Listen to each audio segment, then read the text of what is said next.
a lot of that crisis they say is like it's smoldering, like 75%. I think it's the Institute of Crisis Management. So 75% of those crises that hit have been smoldering for at least Yeah. 12 to 18 months. Yes.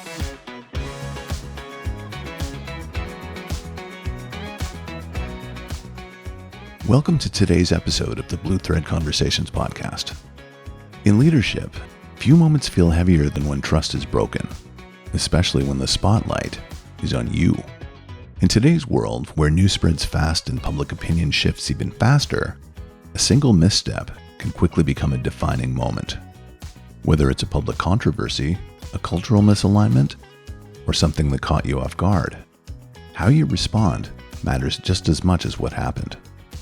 In this episode, we're talking about what comes after the crisis, how leaders can show up with honesty, rebuild credibility, and take meaningful steps toward trust, not just damage control. Because rebuilding trust isn't about perfect statements or polished campaigns. It's about leadership that's real, visible, and accountable. And done well, it can actually deepen loyalty, re-energize teams, and strengthen your organization's foundation for the long term. Let's get into it. Good morning, Stace. Good morning. How are you? I'm good. I can't believe it is almost the end of the summer, mid-August. I know. And it's been a wild summer. I know. In the world of, like, not only personally, but in the world of work, there's a lot that we can talk about that's going on. There is. Yeah. Yeah. I've had fun, honestly. Like, the summer of work has been one of the more enjoyable ones in a long time. Same. But today we're going to talk about something that is not enjoyable when it happens to you. And we work with a lot of clients for various reasons. They come to us, Stace. And one reason, and something every CEO hopes to avoid, but is happening more and more thanks to social media, is when your reputation takes a hit. Yeah, and I feel like there's more and more of that happening right now. And when you have that PR crisis, we've seen it plenty even this summer. It can be a bit of a gut punch for leaders because it kind of feels like the ground's been pulled from underneath you. You're trying to run the business, and now you have to figure out how do I immediately repair the trust in the organization, both from your people and from your customers and the market. For sure. So I thought today you and I wanted to kind of do a quick and dirty podcast on kind of lessons learned, right?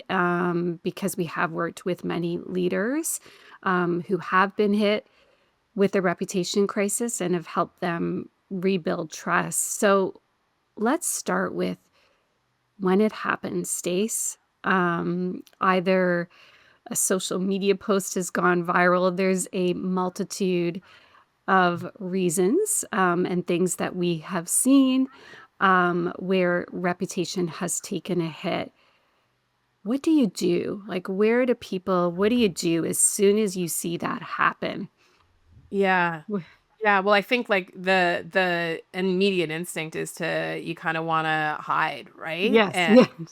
And you want to make sure that you have the perfect answer to the crisis. You want to have a solution that's just going to close the chapter Right. as fast as you can, but the reality is that it doesn't happen. I think that the statistic is that it takes more than 2 years often to repair after a PR crisis from the organization has emerged. I think the first thing that you have to do is step out from behind the wall, and you need to connect with your talent first. You need to talk within the organization first and foremost. Yes. Another thing too, even before that, I sometimes find just in general, Stace, like just pausing, right? Mhm. Like I think automatically, and don't get me wrong, like when your organization takes a reputation hit, it can have a incredibly devastating impact on all stakeholders and the bottom line. So there is a need to act urgently, but you also need to breathe and really think and pause about, okay, what are we going to do here before just automatically reacting? So I think that's important. And asking for help, I think of all times, that is such an important time and why we've worked with many organizations, right? Now is that time when those things happen to your organization or to you personally, it's really important to pause and to ask from help from your legal team, from all key stakeholders, from your employees, like just ask questions and listen. Yeah. Y Yeah. I do agree with that. I think they call that moment where the Mhm. crisis happens the golden hour. Right. And it is, again, as a CEO, you often carry a weight that you're going to address the crisis with, here's what we're going to do to fix Yes. it. But you Yep. can't. Like, you're right. You have to take that moment to respond, to acknowledge that there is a crisis, Yes. what and what you do know, and what your plan is in order to find a solution and address the solution. And that golden hour, you got to get up, get in front, like, for sure, pause, Yes. checklist the things that need to happen, but get in front of your talent right away to share what you do know, Mhm. and how you're going to approach uncovering more depth of what the crisis is, how it got there, and then a bit of a plan on what steps you'll take to try and resolve it. So you don't need to have any of the answers No. yet. Just an acknowledgement. Get in front of it right away. Yes.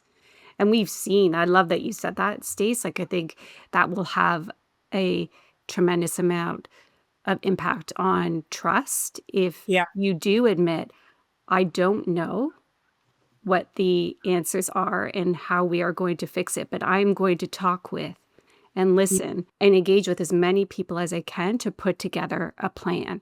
I think that humility and honesty can have such a incredible impact on So trust. Yeah. much. Yeah. And, like, you've seen it. I think I've seen it in the news just this week with a leader who's having a PR crisis. And so often want to get in front to protect the organization and Mhm. make decrees of what you've done that's legal.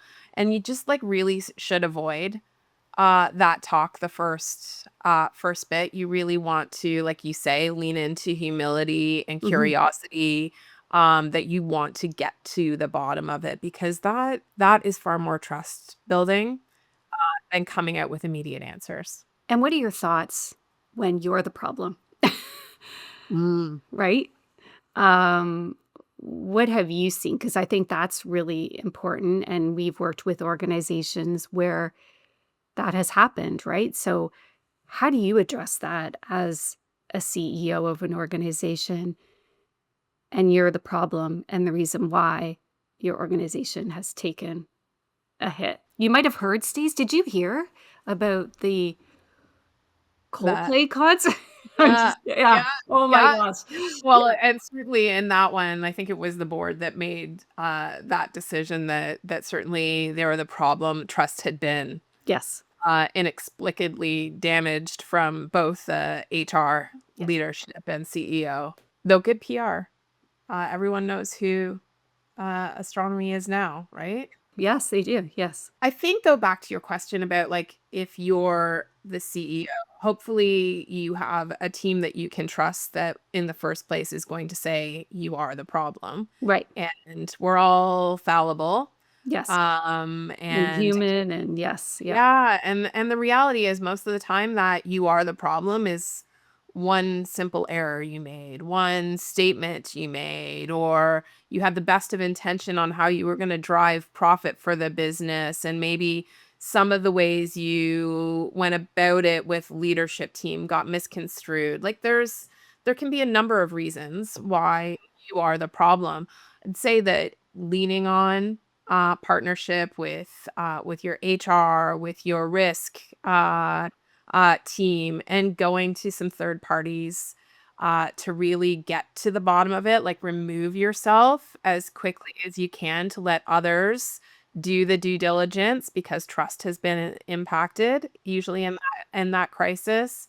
Let those third parties do the due diligence and then be willing as with a team to listen very openly, Mhm. without deference to what the feedback is, and get in front of that. Get in front of that with your employees in a town hall right away. Say what you've learned, what you've heard, what you want to change, where you may have erred. Like do that. You use the word humility. I think humility is one of the most incredible things to lean in on during a crisis.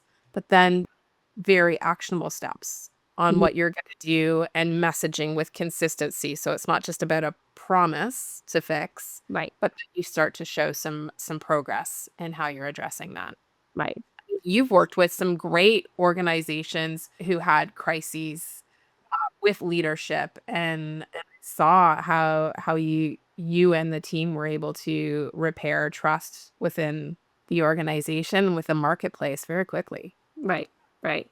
So let's talk about some of the strategies, right? Because you're right, we have worked with some amazing organizations. How do you rebuild trust? And what I saw working with some amazing leaders who were involved in even some of them personally, in their reputation taking a hit.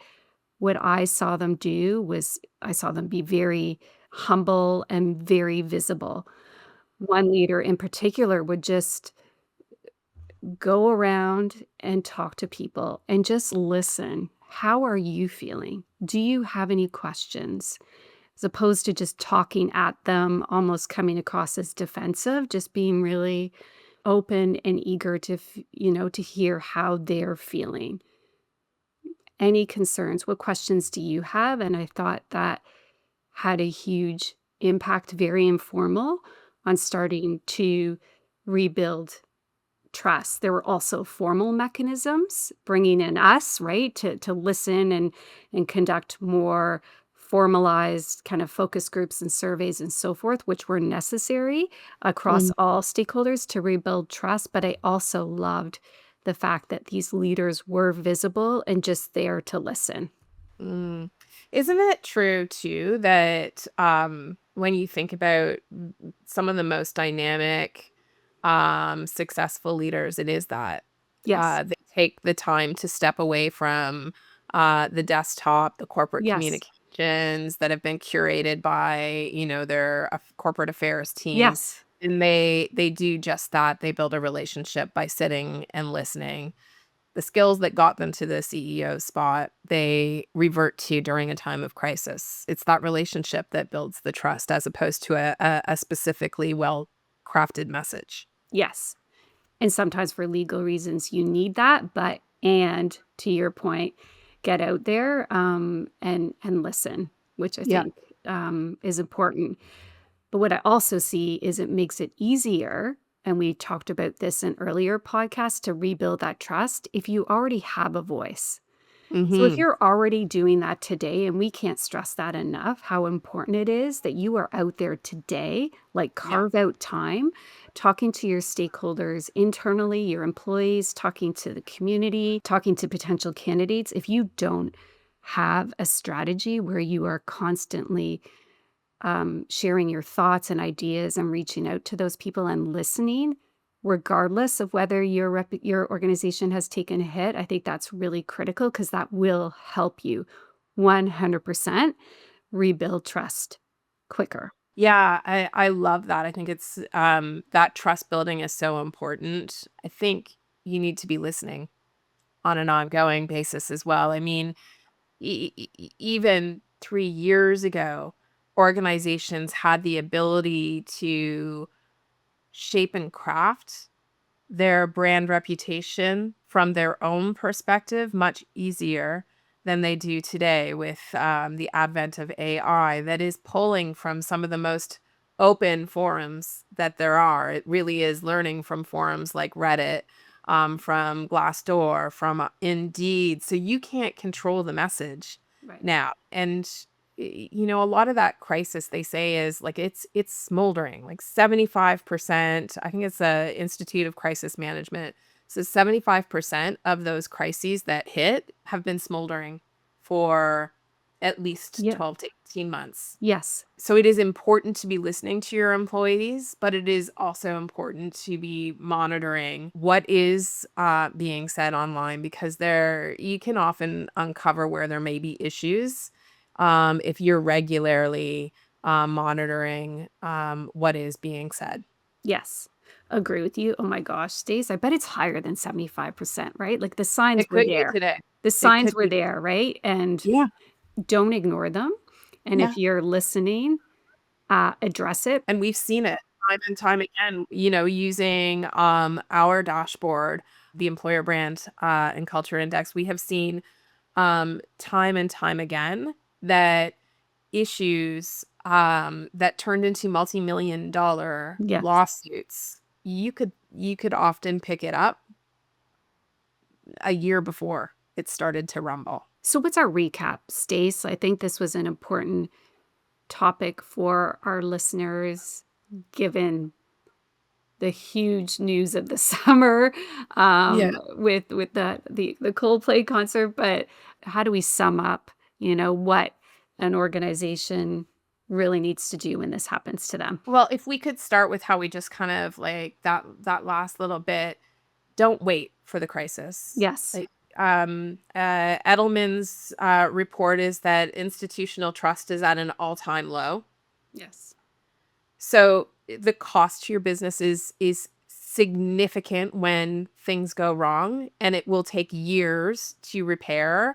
The valuation of an organization, I think, what was the last I pulled it up, 63% of market valuation is tied to corporate reputation. Wow. Yeah. Huge.